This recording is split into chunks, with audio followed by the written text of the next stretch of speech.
കാലം തികഞ്ഞു, ദൈവരാജ്യം സമീപിച്ചിരിക്കുന്നു. മാനസാന്തരപ്പെട്ട് സുവിശേഷത്തിൽ വിശ്വസിപ്പിൻ. പ്രിയപ്പെട്ട സഹോദരി സഹോദരന്മാരെ, എന്താണ് അതിനുള്ള ഒരു കാരണം? ദൈവം ഭൂമിയിൽ ഒരു മനുഷ്യൻ പോലും ഇല്ലാതിരിക്കുമ്പോൾ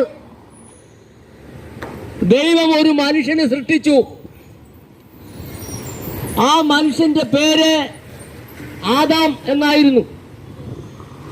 വിശുദ്ധ ബൈബിളിൽ ഉൽപ്പത്തി പുസ്തകം 1-ാം അധ്യായം മുതൽ വായിക്കുമ്പോൾ നമുക്കവിടെ കാണാം, ആ മനുഷ്യനെ സൃഷ്ടിച്ചതിന് ശേഷം